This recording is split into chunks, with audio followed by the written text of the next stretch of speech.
Assalamualaikum warahmatullahi wabarakatuh. Kami dari kelompok 6 akan mempresentasikan materi tentang pelatihan dan pendidikan kode etik. Kelompok 6 terdiri dari Tulus Wahyu, Rima Qoriah, dan Zaratul Jannah. Yang pertama, saya Zaratul Jannah akan mempresentasikan tentang pengertian pendidikan.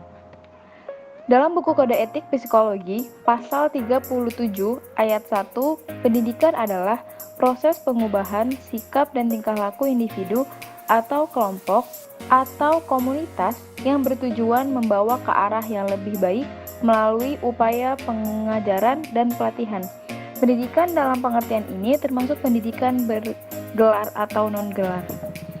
Dapat disimpulkan, pendidikan adalah usaha sistematik yang disengajakan yang dibuat oleh suatu masyarakat untuk menyampaikan pengetahuan, nilai, sikap, dan kemahiran kepada ahlinya. Usaha memperkembangkan potensi individu dan perubahan yang berlaku di dalam diri manusia. Lalu selanjutnya ada pengertian pelatihan. Pengertian pelatihan ini dalam buku Kode Etik Psikologi pasal 37 ayat 2, pelatihan adalah kegiatan yang bertujuan membawa ke arah yang lebih baik yang dapat dilaksanakan oleh perguruan tinggi, himsi, asosiasi, dan ikatan minat atau praktik spesialisasi psikologi atau lembaga lain yang kegiatannya mendapat pengakuan dari himsi. Dalam pasal 38 ayat 6 di ranah rancangan dan penjabaran program pendidikan atau pelatihan dijelaskan secara tegas, yaitu psikolog atau ilmuwan psikologi menyusun program pendidikan atau pelatihan berdasarkan teori dan bukti-bukti ilmiah. Hal tersebut berotasi pada kesejahteraan peserta pendidikan atau pelatihan. Jika psikolog atau ilmuwan psikolog menggunakan program yang telah disusun oleh pihak lain, maka seyogyanya mendapatkan izin penggunaan program tersebut, setidak-tidaknya mencantumkan nama penyusun program. Pasal yang terkait, yaitu dalam pasal 39 dan pasal 40 membahas tentang keakuratan pendidikan dan pelatihan, yaitu psikolog atau ilmuwan psikolog mengambil langkah yang tepat guna memastikan rencana pendidikan atau pelatihan berdasarkan perkembangan, kemajuan, pengetahuan terkini yang sesuai materi-materi tersebut akan dibahas serta berdasarkan kajian teoritik maupun bukti-bukti empiris yang ada. Di sini saya akan melanjutkan presentasi pada hari ini. Di sini saya akan membahas tentang perbedaan pelatihan pendidikan. Ya, jadi pelatihan itu merupakan tugas untuk meningkatkan pengetahuan, pengertian, atau sikap.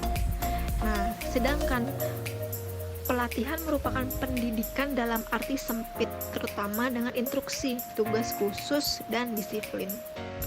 Nah, sedangkan pendidikan itu berhubungan dengan menambah pengetahuan umum dan pengertian tentang keseluruhan.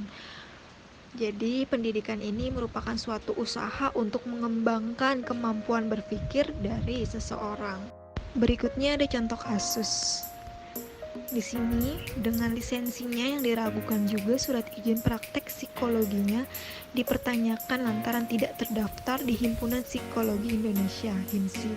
Dalam Kode Etik Psikologi Indonesia, pasal 44 tentang keakraban seksual dengan peserta pendidikan dan atau pelatihan atau orang yang supervisi, dalam pasal 1 disebutkan psikologi dan atau ilmuwan psikologi tidak terlibat dalam keakraban seksual dengan peserta pendidikan dan atau pelatihan atau orang yang sedang disupervisi. Orang yang berada di agensi atau biro konsultasi psikologi, pusat pelatihan atau tempat kerja di mana psikolog dan atau ilmuwan psikologi tersebut mempunyai wewenang akan menilai atau mengevaluasi mereka. Contoh kasus kedua yakni pelanggaran kode etik psikologi dalam bidang pendidikan.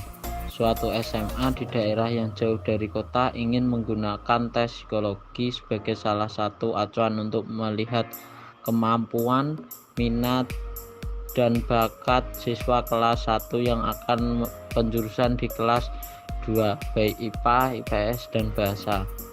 Kemudian BK di SMA tersebut menghubungi seorang psikologi A yang bekerja di sebuah biro psikologi yang mana hanya terdapat di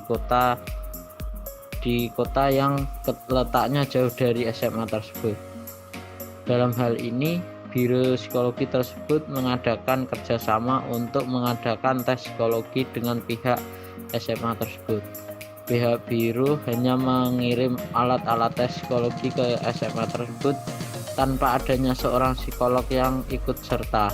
Hal tersebut mengakibatkan yang memberikan instruksi tes tersebut adalah tenaga DK di SMA tersebut yang memiliki gelar strata 1 dalam bidang pendidikan. Unity of Science dalam pendidikan dan pelatihan terdapat pada surat Al-Baqarah ayat 32. Terjemahannya yakni mereka menjawab, "Alhamdulillah, kami tidak tahu apa-apa selain apa yang Engkau ajarkan kepada kami. Sesungguhnya Engkau Maha Mengetahui yang Maha Bijaksana." Nah, ini pentingnya bagi kita semua tentang pendidikan dan pelatihan yang mana berguna untuk kehidupan kita sehari-hari. Kemudian terdapat dalam hadis Rasulullah Shallallahu Alaihi Wasallam telah bersabda Rasulullah Shallallahu Alaihi Wasallam, "Jadilah engkau orang yang berilmu atau pandai, atau orang-orang yang belajar, atau orang-orang yang mendengarkan ilmu atau yang mencintai ilmu, dan janganlah engkau menjadi orang-orang yang kelima, maka kamu akan celaka." Hadis riwayat Bukhari. Sekian presentasi dari kelompok kami. Apabila ada kekurangan mohon maaf dan terima kasih. Wassalamualaikum warahmatullahi wabarakatuh.